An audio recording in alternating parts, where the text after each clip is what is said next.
Nehemiah chapter 1. So here's the journal vibes of Nehemiah, son of Hakaliah. It all went down in the month of Chislew, year 20, when I was chilling in the palace at Shushan.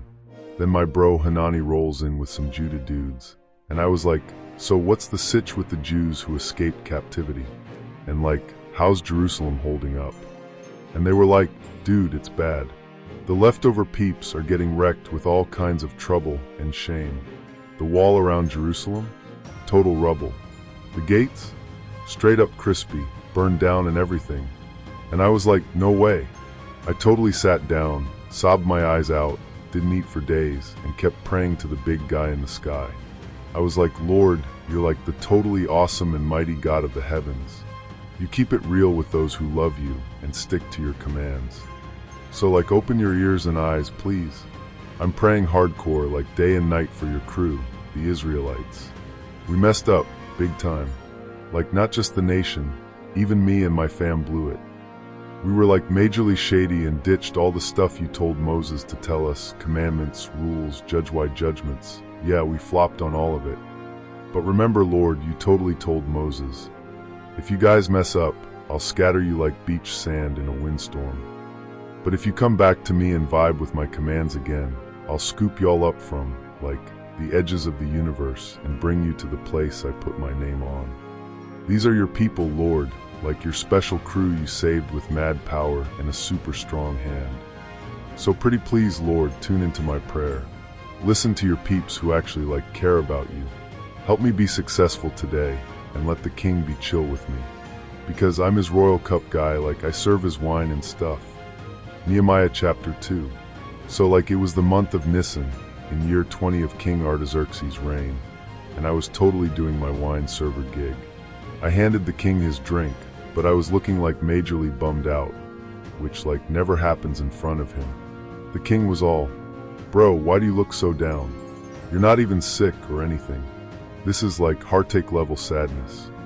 And I was freaked out, major anxiety spike. I was long live the king and all that jazz. But how could I not be sad, dude? My hometown, where my fam's tombs are, is trashed, the place is straight up rubble and the gates are totally torched. Then the king goes, so what's your ask, man? And I did a quick mental shout out to the big guy upstairs.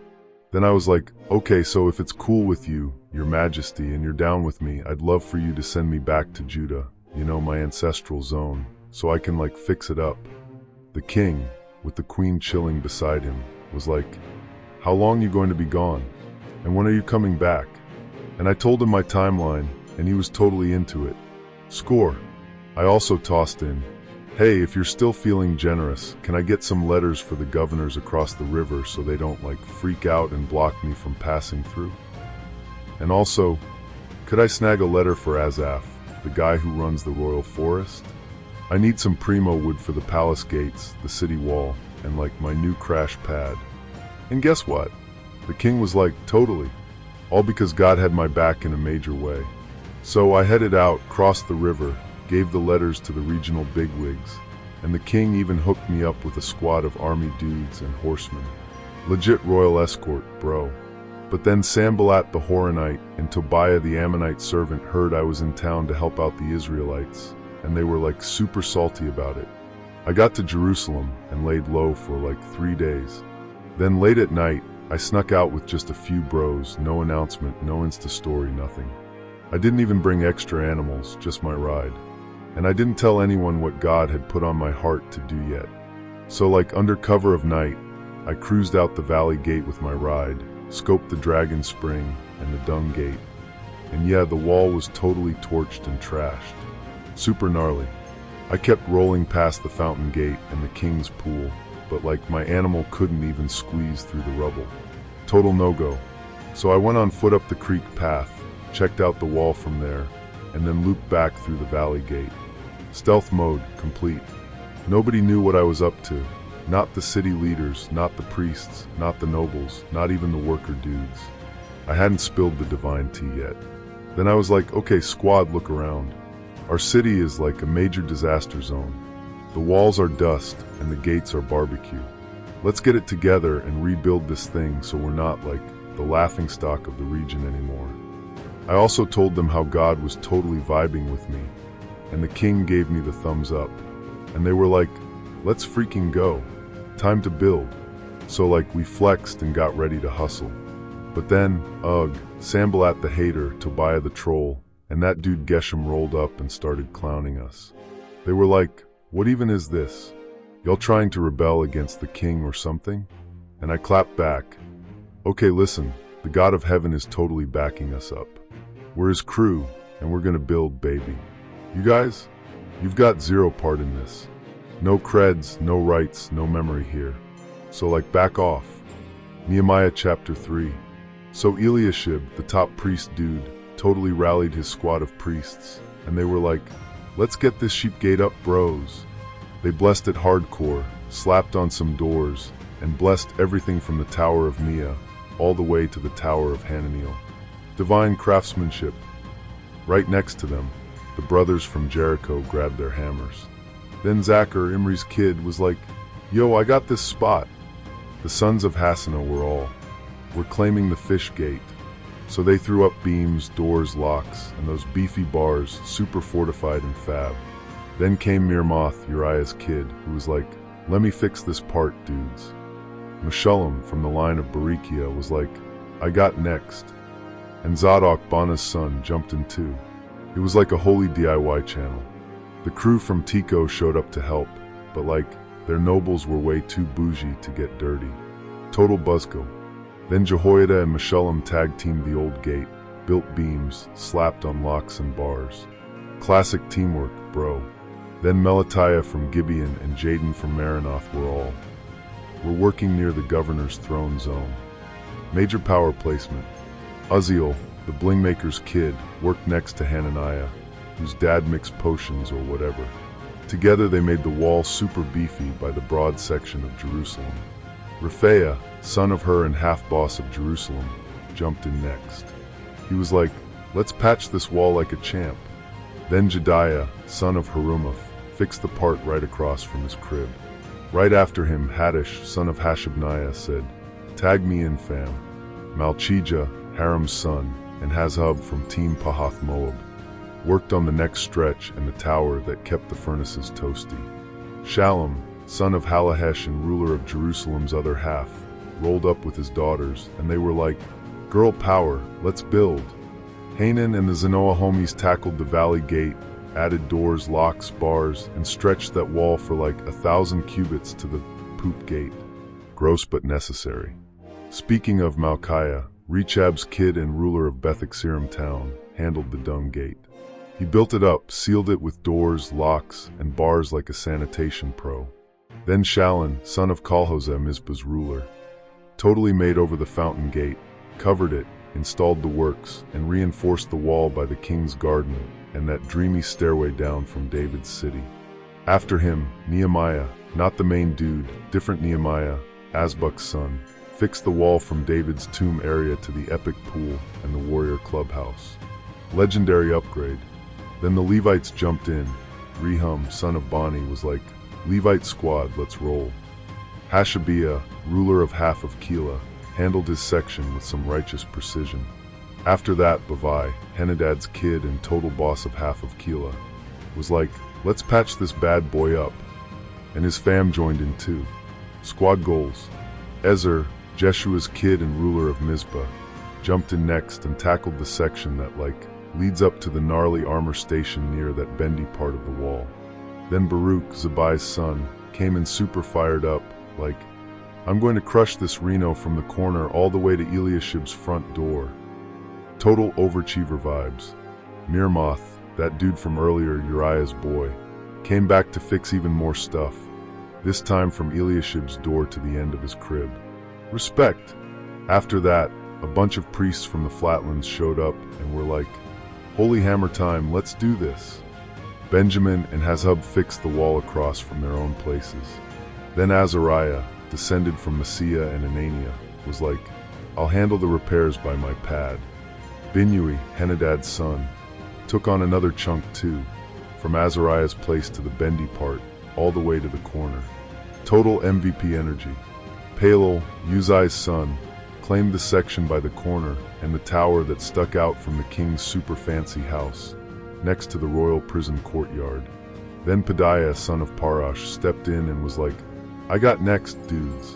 Oh, and the Nethinims, those helper bros, were chilling in awful, working the stretch by the east-facing water gate and that tower that jets out like whoa. The Tekoite crew came back to handle another section, this time from the big lookout tower all the way to the wall of awful. These guys were like non-stop, above the horse gate, nay dude. The priests were all like, "Let's build across from our cribs." So convenient. Zadok, Immer's kid, worked across from his house, and Shemaiah, son of Shechaniah, aka the East Gate Bouncer, patched his section next. Gatekeeper grind. Then came Hananiah, Shelemiah's son, and Hanan, who was like son number 6 of Zalaph. Yep, number 6 out of the pack. They tackled another part. Meshullam, Berechiah's son, fixed the bit across from his private suite like DIY chic bro. Malchiah, son of a goldsmith, repaired all the way to where the Nethinims and merchants hung out, near the Mifkad gate and the corner ramp. Classy craftsmanship. And from that ramp to the sheep gate, the goldsmiths and merchants totally tag-teamed the final stretch. Built tough and blessed, just how we like it. Nehemiah chapter 4. So like when Sanballat heard we were rebuilding the wall, he totally lost it. Dude was super ticked off and started like throwing shade at the Jews. He stood up in front of his bros and the whole Sumerian squad and was like, "Ugh, what are these weak little Jews even doing? Like, do they think they can just DIY this wall? Going to offer sacrifices and boom, it's done in a day. Please, are they going to bring those burnt rocks back to life out of like literal trash?" Then Tobiah the Ammonite, standing next to him, was like, "Bro, even if a fox jumped on their wall, it would totally crumble like a stale cracker." And we were like, "Oh Lord, hear us out. They're totally trash-talking us. Like, flip the drama back on them and let them get what's coming to them. Don't let their shady behavior slide, God. They dissed you right in front of the builders." So we just kept building the wall, like halfway done and super joined up, because everyone was vibing with the work and totally committed. But when Sanballat, Tobiah, the Arabians, the Ammonites, and the Ashdodites found out the wall was coming together and the cracks were getting sealed, dude, they were fuming. They all like plotted together to crash the Jerusalem rebuild party and mess everything up. But we were like, nope. We prayed to God and set up night and day security shifts. Team effort. Judah was like, "Our workers are totally wiped and there's like way too much rubble. We're never going to finish this wall at this rate." And the haters were plotting. They won't see us coming till we're right in their faces. Then we'll totally wreck them and stop the build. Then the Jews who lived nearby kept coming up to us like 10 times. "Dude, wherever you turn, they're going to jump you." So I was like, okay, strategy time. I posted people in the gaps and high spots along the wall, grouped by fam, loaded with swords, spears, and bows. Full-on defense mode. Then I stood up and told the nobles, leaders, and everyone else, "Don't be scared, okay?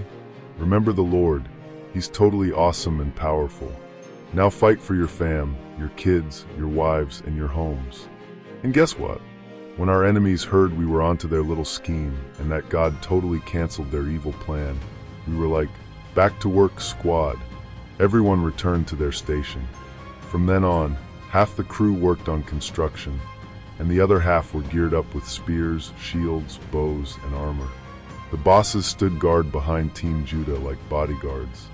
The builders and carriers were working with like one hand on the bricks and the other on a weapon. Hardcore multitasking. Every builder had a sword strapped to their hip while laying bricks. And like the trumpet guy, he stayed super close to me. I was like, okay peeps, this project is like majorly huge and we're super spread out along the wall. So wherever you hear the trumpet blast, race over there. That's our rally cry, because our God's going to throw down for us. So we kept hustling. Half the team held spears from sunrise till starlight. Like no breaks, bro. And I told everyone, you and your crew should totally crash inside the city tonight so we can keep guard after dark and hit the grind hard in the AM. And like none of us, me, my bros, my crew, or even the guards, changed out of our clothes except to wash them. No outfit changes, just pure wall warrior energy. Nehemiah chapter 5. So like there was this major outcry. The people, and even their wives, were like seriously upset with their own Jewish brothers' total mess. Some of them were like, look, we've got a ton of kids, okay? Sons, daughters, like a full house. We need grain, or we're going to starve. Others were like, dude, we had to mortgage our land, vineyards, and homes just to buy food because the crops were like totally failing. And a bunch of them said, we even had to borrow cash to pay the king's taxes, and we had to use our land and vineyards as collateral. Like rude. Then they were all, our bodies are just like our bros, and our kids are just like their kids, but now we're having to sell our sons and daughters into servitude. Some of our daughters are already there, and we literally can't buy them back, because like other people own all our stuff now. When I heard all that, I was beyond ticked off, like righteously furious. So I had this moment where I was like, okay, Nehemiah, breathe, think. Then I went full confrontation mode on the nobles and the rulers and said, you guys are charging interest to your own people. Not cool. Then I called a mega assembly to call them out, big time. I said, we've been doing everything we can to free our fellow Jews who were sold off to pagan nations, like we're rescuing them. And you want to sell them back into slavery? Seriously? What is this, a revolving door of oppression? And they were like totally speechless. Zip. Nada. So I was like, this is so not okay. Shouldn't you like walk in awe of God instead of giving our enemies more stuff to mock us about? Then I added, look, I've got every right to ask for money and grain too, okay? Me and my crew, we could. But no. So I'm begging you, let's drop this whole interest thing. Right now, like today, give back their land, their vineyards, their olive groves, their houses, and even that 1% you charged on their money, grain, wine, and oil. Just do it. And they were all, okay, fine. We'll give everything back. We won't ask for anything else. Promise.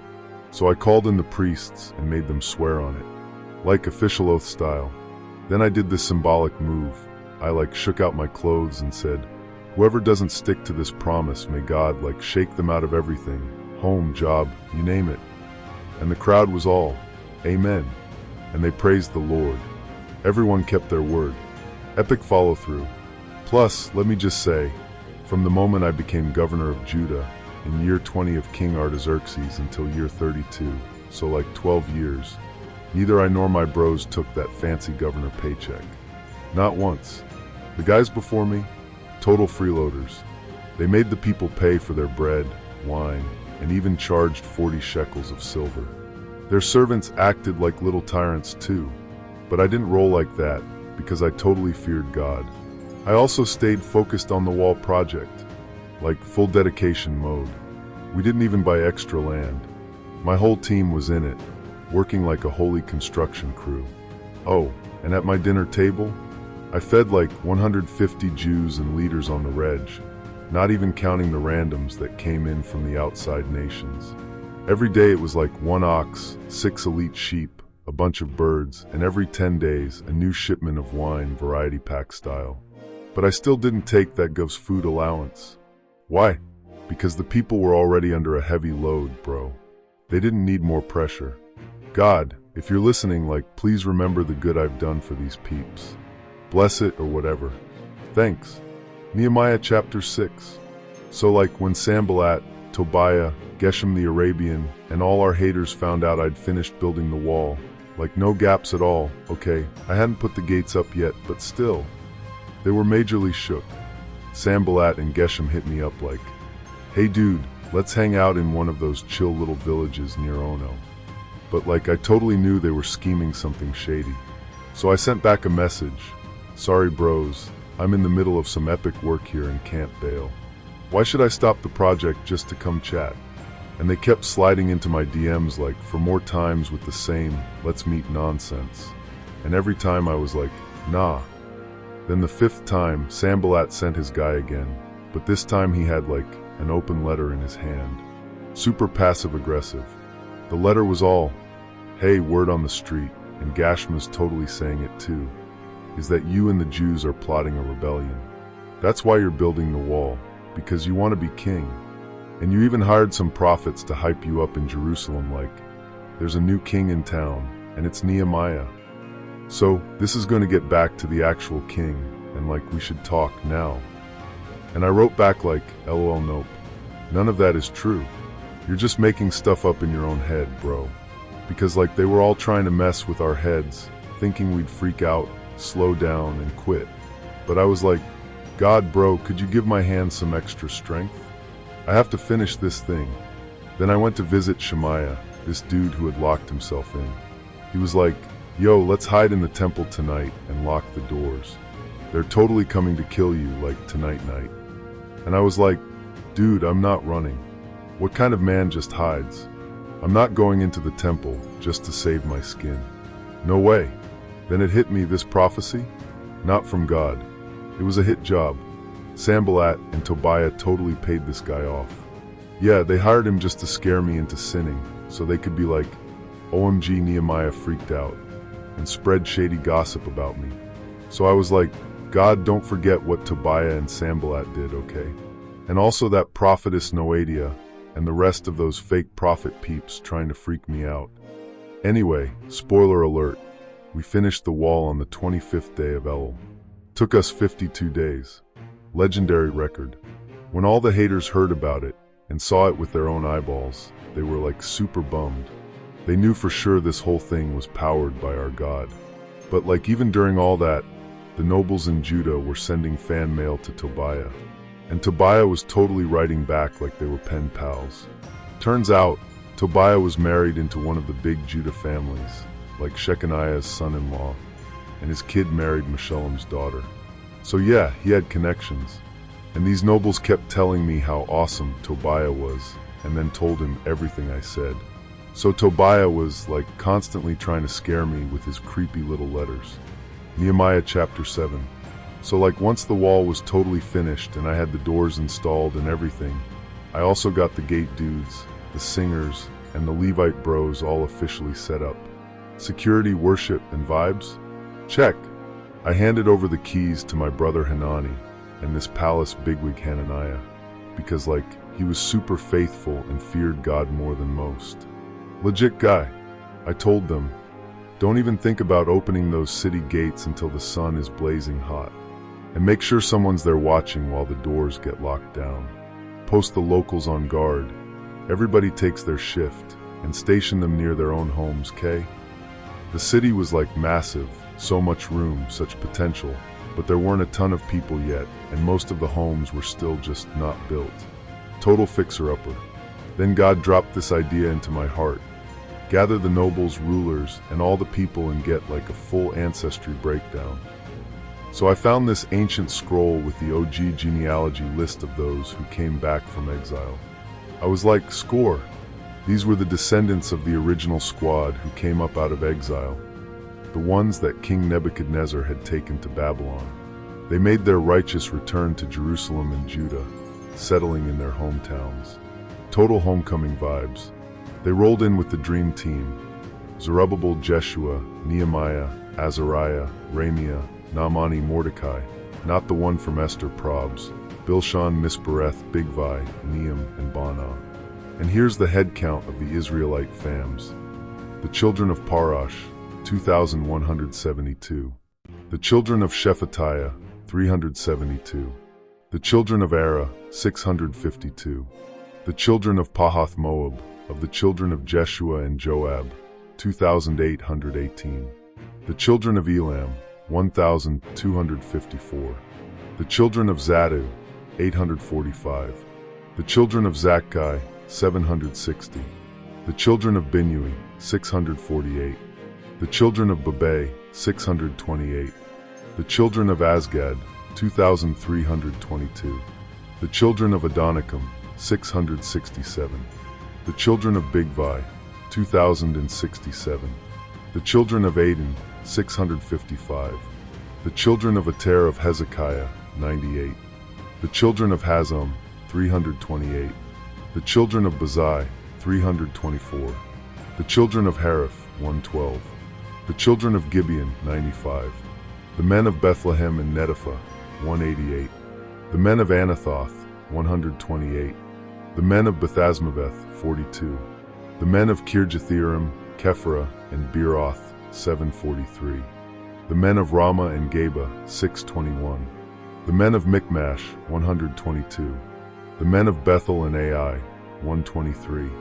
The men of the other Nebo, 52. The children of the other Elam, 1,254. The children of Haram, 320. The children of Jericho, 345. The children of Lod, Hadid, and Ono, 721. The children of Sina, 3,930. The priests, the children of Jediah, of the house of Jeshua, 973. The children of Immer, 1,052. The children of Pashur, 1,247. The children of Haram, 1.017. The Levites, the children of Jeshua, of Kadmiel, and of the children of Hodiva, 74.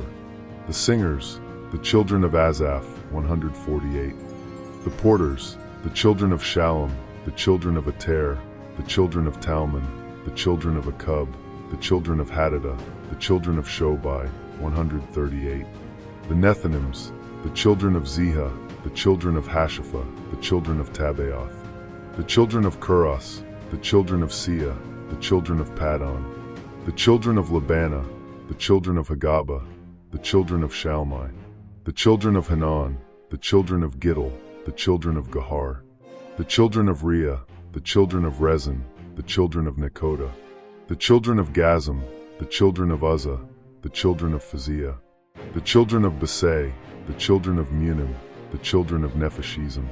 The children of Bakbuk, the children of Hakupha, the children of Harher. The children of Bazluth, the children of Mehida, the children of Harsha. The children of Barkos, the children of Sisera, the children of Tama. The children of Neziah, the children of Hatapha. The children of Solomon's servants. The children of Sotai, the children of Sophereth, the children of Perida. The children of Jala, the children of Darkon, the children of Giddel.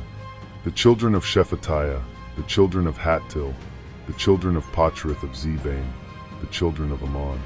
All the Nethinims and the children of Solomon's servants were 392. So there were these other folks who came up from places with super chill names, Telmela, Telharisha, Cherub, Adon, and Immer. But they couldn't prove who their fam even was or if they were legit Israelites. Total identity crisis. That included the descendants of Deliah, Tobiah, and Nekoda, 642 of them, just trying to find their roots. Even some priest fams were in the same boat, like the kids of Habiah, Kaz, and Barzillai, who married one of Barzillai the Gileadite's daughters and totally took her last name, which is kind of iconic. They tried to look themselves up in the genealogy scroll, but they weren't there. So they got booted from the priesthood, awkward. And the Tirshatha, aka the governor dude, was like, okay, so you guys can't eat the sacred stuff until we get a priest with the Urim and Thummim to sort this out with divine confirmation. That's a holy yes/no crystal situation, by the way. The entire squad, everyone who came back, was 42,360 people deep. Mega homecoming. On top of that, they had 7,337 servants, guys and gals, and 245 singers. So yeah, traveling choir and all. They brought 736 horses, 245 mules, adorbs, 435 camels, desert style, and 6,720 donkeys. Total squad on wheels, or hooves. Some of the family heads totally chipped in for the rebuild. The Tirshatha himself dropped 1,000 gold drams, 50 shiny bowls, and 530 fresh priest outfits.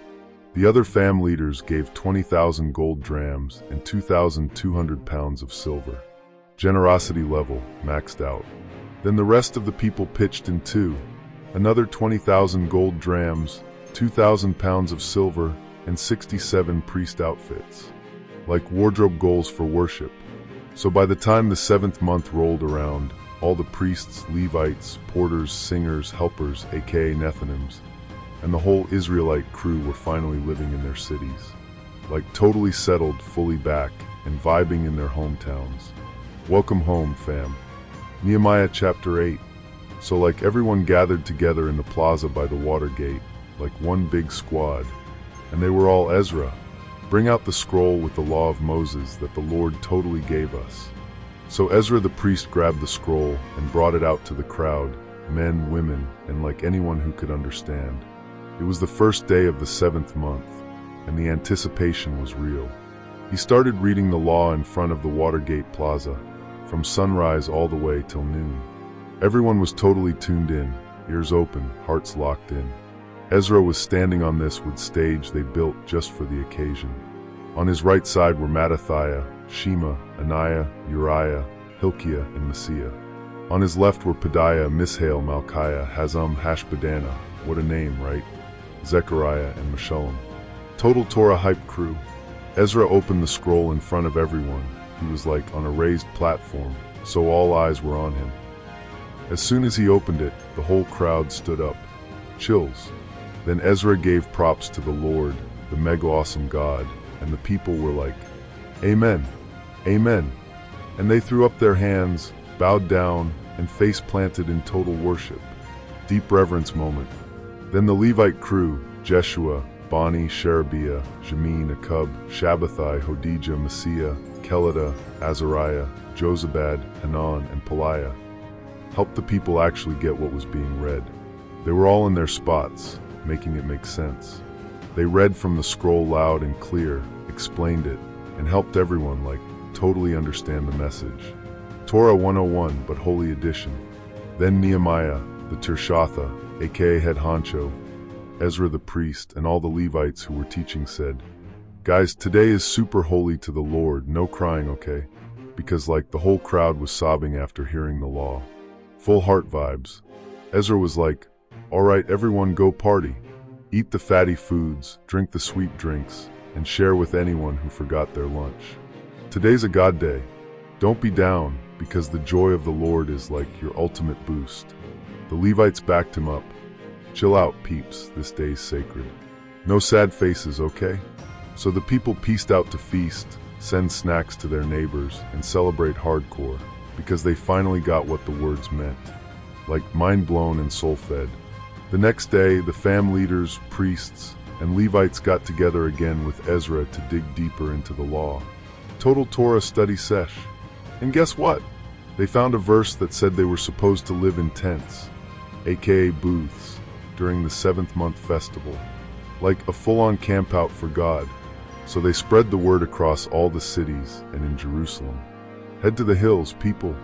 Grab olive branches, palm fronds, pine limbs, and thick leafy stuff. Build your booths, just like the law says. So the whole crowd went out, got their tree branches, and built their DIY shelters, on rooftops, in courtyards, at the temple courtyard, and in the streets by the Water Gate and Ephraim Gate. It was like ancient Airbnb tent city. Everyone who'd come back from exile made booths and chilled under them. And TBH, this hadn't been done since the days of Joshua son of Nun. Old school vibes restored. Joy levels? Off the charts. Ezra read from the law every single day of the festival, from day 1 to day 7. They partied for 7 days straight, and on the 8th day, they had a big solemn gathering, exactly how it was written. Total spiritual glow up. Nehemiah chapter 9. So on the 24th day of the month, all the Israelites got together, super serious.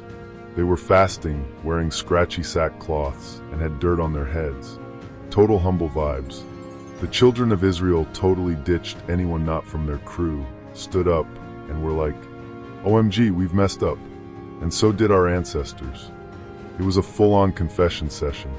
They spent a quarter of the day just reading the law of the Lord, all eyes on the scroll, and then another quarter confessing their sins and worshiping God with some major intensity. That's spiritual cardio. Then the Levite bros, Jeshua, Bani, Kadmiel, Shebaniah, Buni, Sherebiah, Bani, again, and Chinani, climbed up the steps and straight up cried out loud to the Lord their God. Totally raw. Then the Levites, same squad, plus Hashabniah, Hodijah, Shebaniah, and Pethahiah, were everyone stand up. Bless the Lord your God forever and ever. His name is beyond awesome, higher than every praise or blessing we can throw his way. You're the one and only Lord.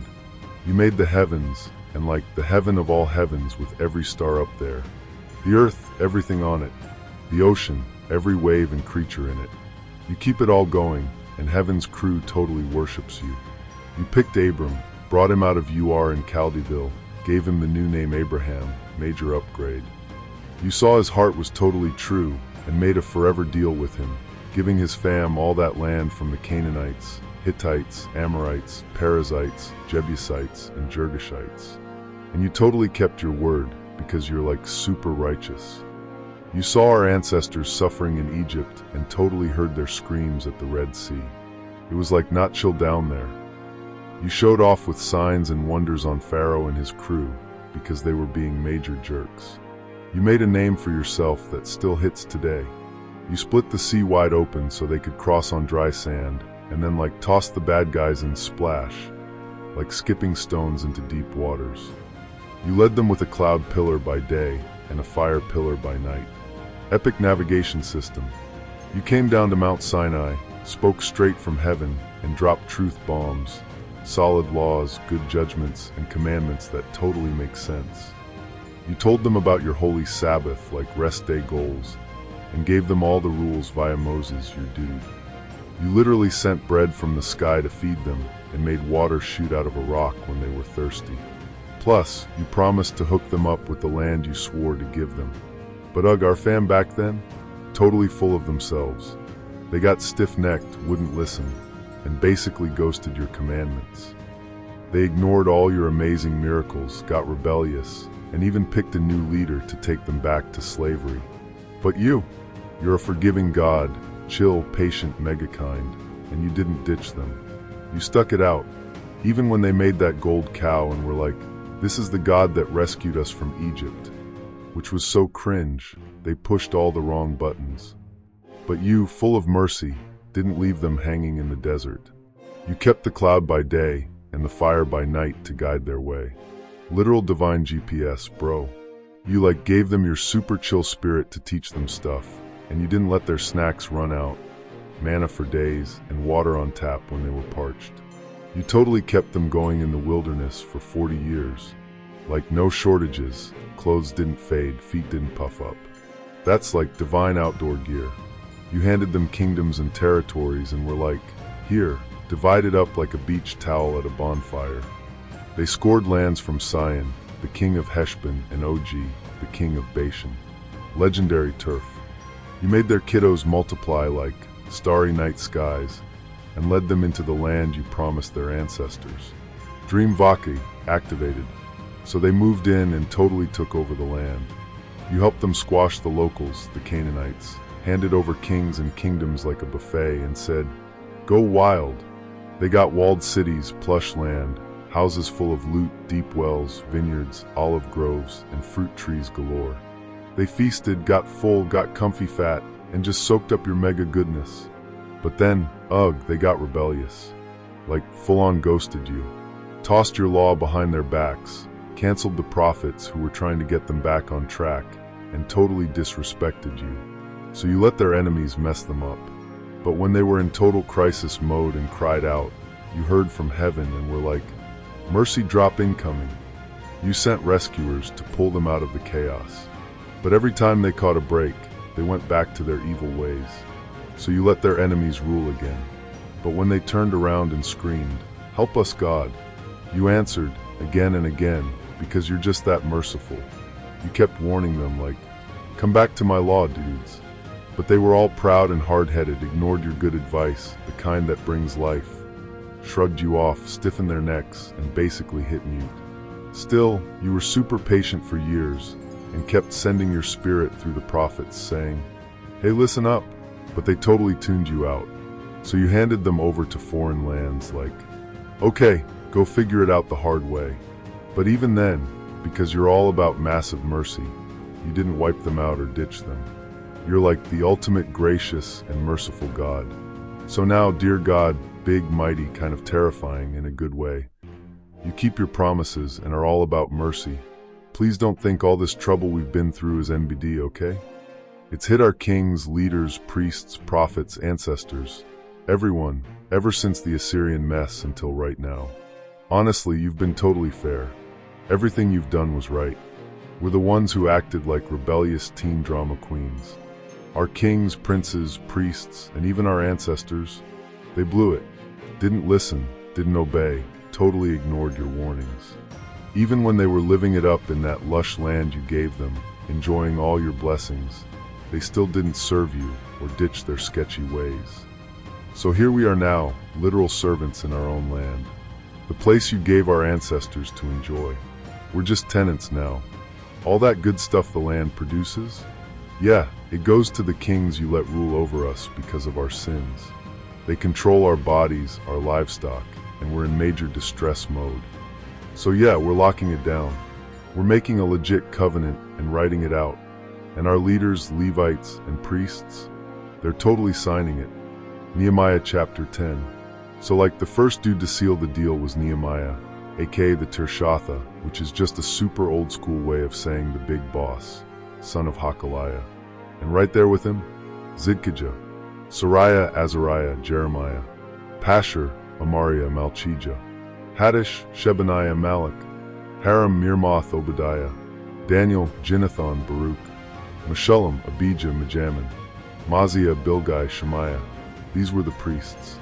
And the Levites, both Jeshua the son of Azaniah, Binui of the sons of Henadad, Kadmiel, and their brethren Shebaniah, Hodijah, Kelida, Peliah, Hanan, Micah, Rehab, Hashabiah, Zachar, Sherebiah, Shebaniah, Hodijah, Bani, Beninu, the chief of the people, Parash, Pahath Moab, Elam, Zatu, Bani, Buni, Asgad, Bubay, Adonijah, Bigvai, Aden, Ater, Hizkijah, Azar, Hodijah, Hazam, Bazai, Hariph, Anathoth, Nabai, Magpish, Meshullam, Hezer, Meshizabeel, Zadok, Jadua, Pelatiah, Hanan, Anaiah, Hozhi, Hananiah, Hazhub, Halahesh, Peliha, Shobek, Rehum, Hashabna, Messiah, and Ahijah, Hanan, Anan, Malak, Haram, Bana.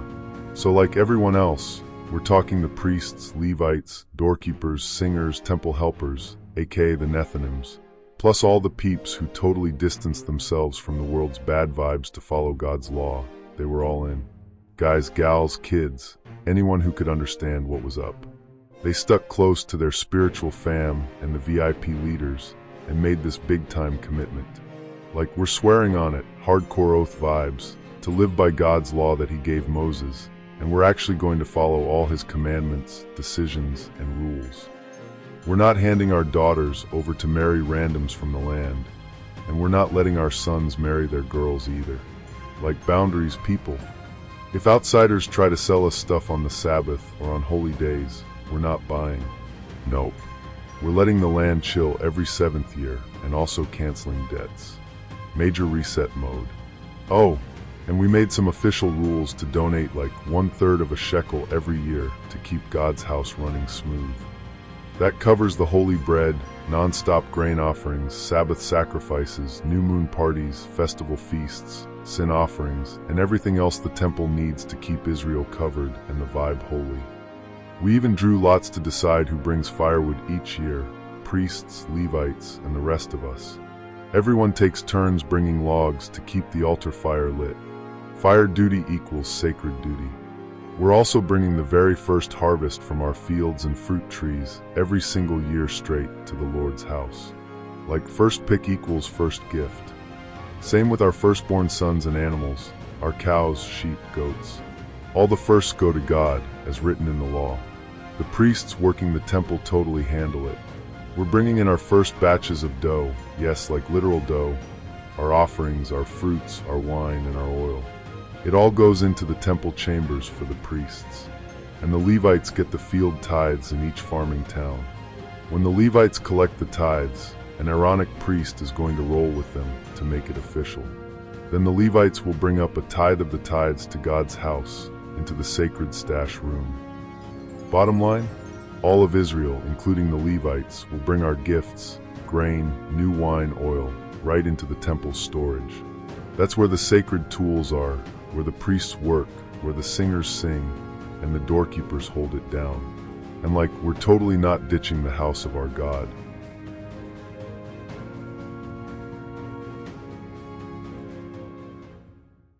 Nehemiah chapter 11. So like the rulers were already living in Jerusalem, right? But then the rest of the peeps drew names. 1 out of 10 had to move into the holy city, Jerusalem, and the other 9 stayed in the outer towns. Housing lottery big time. And the people were all, bless those rad dudes who volunteered to move into the city, like total MVP energy. These were the key peeps of the province who lived in Jerusalem. The rest of the Israelites, plus the priests, Levites, Nethinims, aka temple crew, and Solomon's former staff kids, lived in their hometowns across Judah. In Jerusalem, you had some peeps from the tribe of Judah and some from Benjamin. From Judah, there was Athaiah, son of Uzziah, son of Zechariah, son of Amariah, son of Shephatiah, son of Mahalaleel, from the Perez fam line. Also Messiah, son of Baruch, son of Calhoseh, son of Haziah, son of Adaiah, son of Joirib, son of Zechariah, from the fam of Shaloni. All the Perez boys living in Jerusalem, 468 total, every one of them straight-up warrior bros. From Benjamin's tribe, Salu, son of Meshullam, son of Jod, son of Pedaiah, son of Kaliah, son of Messiah, son of Ithiel, son of Josiah. Then came Gabbai and Salai. Altogether, there were 928 Benjamites rocking the city life. Joel, son of Zikri, was the crew chief, and Judah, son of Senua, was second in command. Deputy vibes. For the priests, there was Jediah, son of Joirib, and Jachin. Also Sariah, son of Hilkiah, son of Meshullam, son of Zadok, son of Meraioth, son of Ahitub. He was like the big boss of God's house. His fellow priests doing temple work, 822 of them, solid crew. Then you had Adaiah, son of Jeraham, son of Pelaliah, son of Amzi, son of Zechariah, son of Pashur, son of Malchiah, along with his fam leaders, 242 of them. And then there was Amashai, son of Azareel, son of Ahasai, son of Meshillemoth, son of Immer. His squad? 128 epic, strong warriors. Their team captain was Zabdiel, whose dad was like a total legend. Then you had the Levites, Shemaiah, son of Hazhub, son of Azrikam, son of Hashabiah, son of Buni. Shabbathai and Jozabad were like the temple ops managers, handling all the outside biz for the house of God. Mattaniah, son of Micah, son of Zabdi, son of Asaph, was the worship leader. He kicked off the praise with Thanksgiving jams. Then came Bakbukiah, his backup bro, and Abda, son of Shammua, son of Galal, son of Jeduthun. Altogether, the Levites living in Jerusalem, 284 total. All in, all holy. So the gatekeeper bros, Akub, Talman, and their homies who guarded the city gates, there were 172 of them. Total bouncer squad for the holy city. Everyone else, Israelites, priests, and Levites, were chilling in the other towns of Judah, each on their own turf, back on their family land. Classic hometown vibes.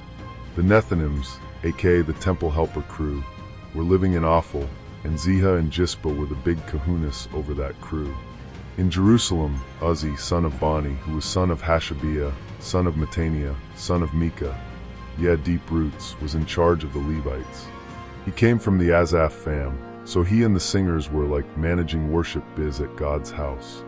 The king had even made it official, like, hey, singers get paid daily. Worship ain't free, bro. So yeah, divine gigs came with benefits. Pethahiah, son of Meshizabeel from the Zerah line, Judah's fam, was the king's right-hand dude when it came to people matters. Royal assistant with street cred. As for the out-of-town locations, some of Judah's crew settled in places like Kirjath Arba, aka Hebron, and all the chill villages around it, plus Dibon and Jekabzeel and their squads too. Also in Jeshua, Malada, and Beth Phelet. Then there was Hazar-Shual, Beersheba, and all their surrounding burbs. And over in Ziklag, Makona, and all the little offshoots near there too. Plus in Rimmon, Zuriah, and Jarmuth. Sounds like a desert playlist, right?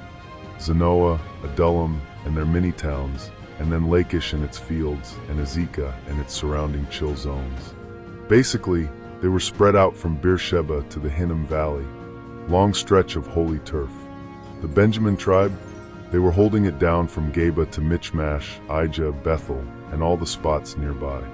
Also Anathoth, Nob, and Anania, Hazer, Rama, and Gittaim, Hadid, Zeboim, and the Balat, Lod and Ono, not to be confused with Ono, which was basically the Artisan Valley. Like all the holy makers and creators were vibing there. And some of the Levites had split housing assignments between Judah and Benjamin. They were like serving God across district lines, bro, wherever we're called. Nehemiah chapter 12.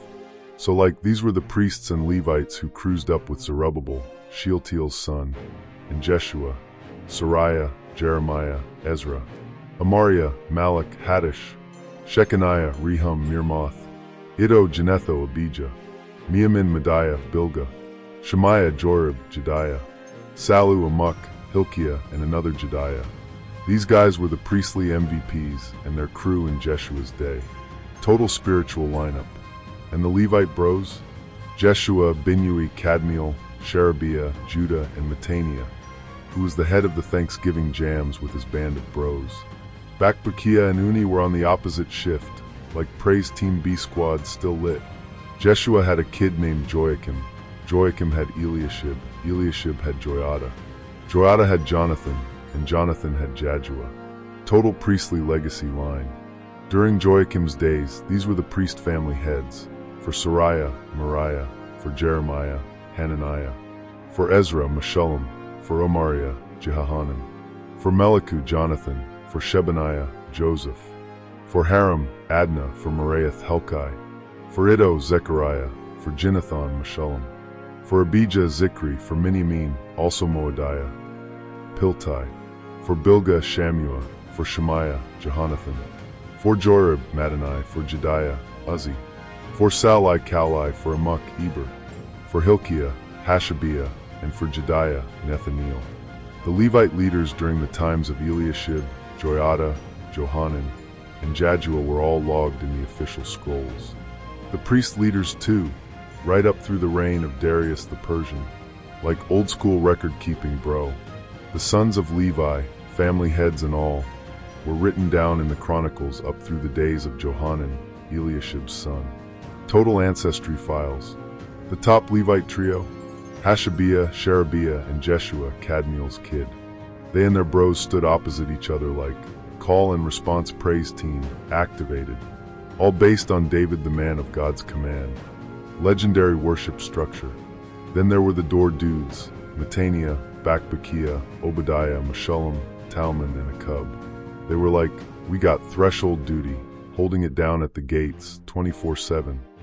These righteous dudes were doing their thing during the days of Joachim, Jeshua's son, Josedak's grandson, and also during the days of Nehemiah, our fearless governor bro, and Ezra, priest, scribe, all-around legend. So when it was time to dedicate the wall of Jerusalem, they rounded up all the Levites from the countryside and brought them in for a full-on celebration with good vibes, thanksgiving, singing, cymbals, string jams, and harps. It was like ancient worship fest status. The sons of the singers came too, from all the areas around the city, including the Chill Plains and the Netophathi music villages. They even rolled in from Gilgal and from the fields of Geba and Asmaveth. The singers had actually built their own villages near Jerusalem just for this kind of thing. Priorities, right? The priests and Levites purified themselves first, need to be spiritually squeaky clean, then purified the people, the gates, and even the wall. Major holy cleansing moment.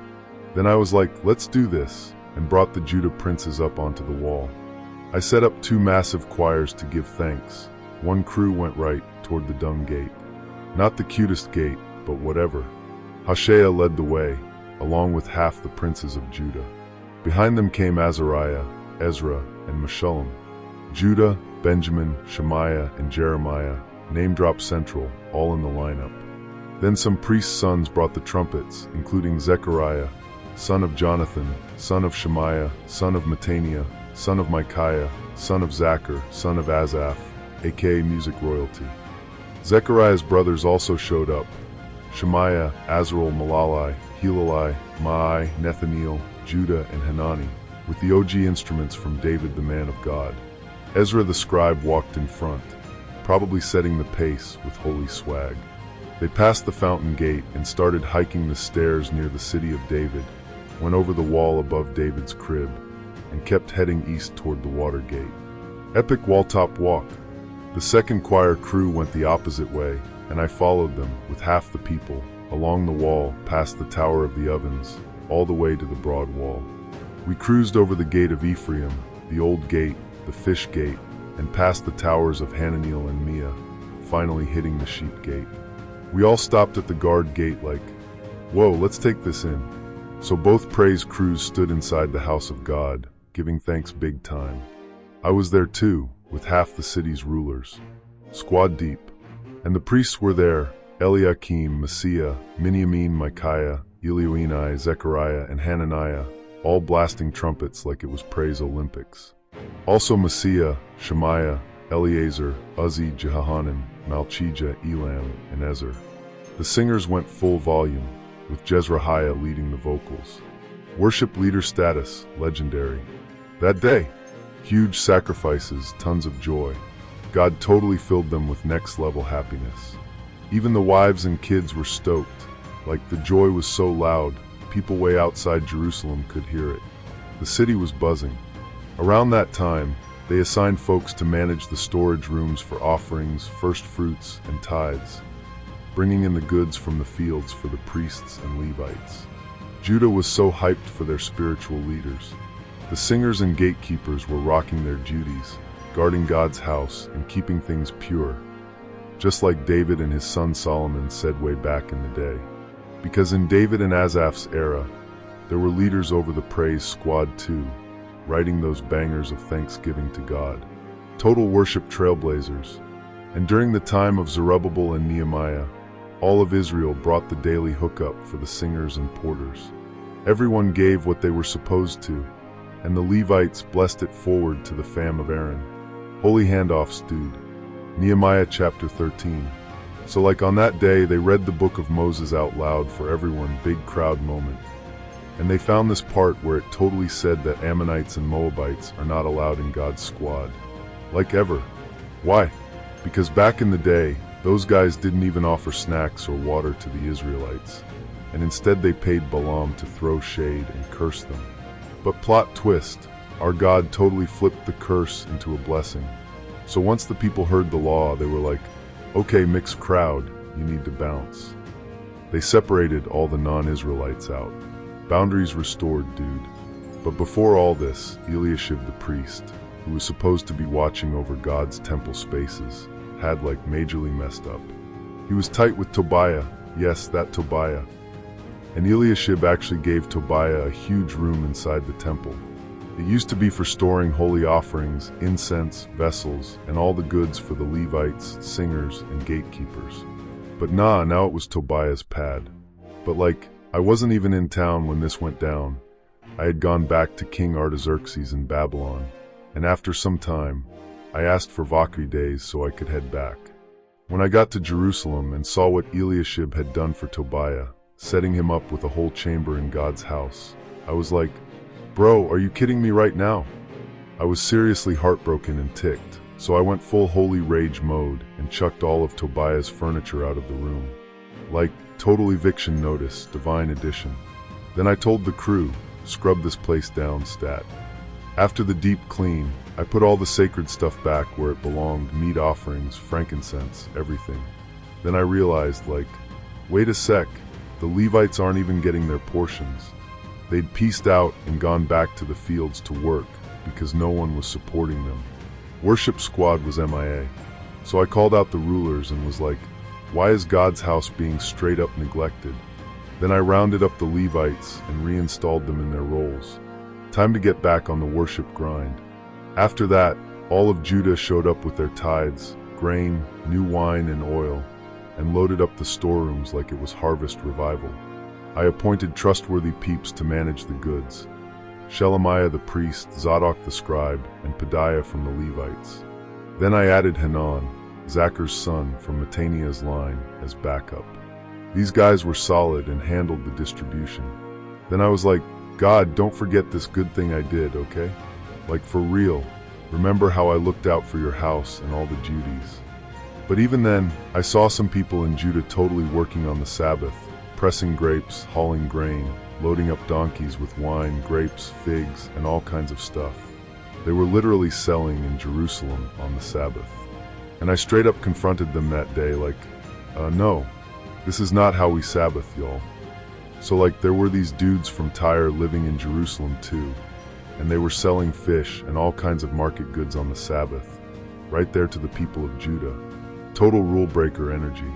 So I went full confrontation mode on the nobles of Judah and was like, excuse me, but what is this shady thing you're doing? You're totally wrecking the Sabbath. Didn't our ancestors pull this same stunt? And didn't God already let us have it for it? Like, have we learned nothing? And now you're bringing more wrath on Israel? Chill with the Sabbath breaking already. So when it started getting dark before Sabbath, I was like, shut the gates. And I told the guards not to open them again till after Sabbath was over. I even posted my own crew at the gates to block deliveries. No carts, no commerce. Just rest, dude. The merchants tried to hang outside the city once or twice, like setting up shop on the sidewalk. But I straight up warned them, why are you loitering by the wall? If you try this again, I will lay hands on you. After that, yeah, they never came back on the Sabbath. Lesson learned, bros. Then I told the Levites, purify yourselves and stand guard at the gates. We're keeping this Sabbath sacred. And I prayed, God, like, please remember me for this too. And be chill with me, your mercy is massive, so please don't forget. Around that time, I noticed a bunch of Jewish dudes had married ladies from Ashdod, Ammon, and Moab. Red flag alert. And get this, their kids couldn't even speak Hebrew. They were talking like half Ashdod and totally foreign. It was a full-on identity crisis. So yeah, I went off. I argued with them, dropped some harsh words, smacked a few of them, pulled their hair, no joke, and made them swear, you will not marry off your daughters to their sons or bring their daughters into your families. Like, just no. Didn't even Solomon, the most legendary king ever, mess up because of this stuff? He was totally loved by God, and yet foreign wives pulled him into sin. So are you going to do the same thing and mess it all up again by marrying people who don't even follow our God? Like, seriously? Oh, and one of Eliashib the high priest's grandsons had actually married Sanballat the Horonite's daughter. I was like, nope, and chased him away. Like full on you can't sit with us energy. Then I prayed, God, remember those who messed up the priesthood and broke your covenant with the Levites. That wasn't okay. So I cleaned house, literally. I separated them from all the non-Israelite influences and got the priests and Levites back on task, each doing their own thing in their sacred lane. I even set up the wood offerings at the proper times and made sure the first fruits were flowing again. God, I said, remember me for real, for good.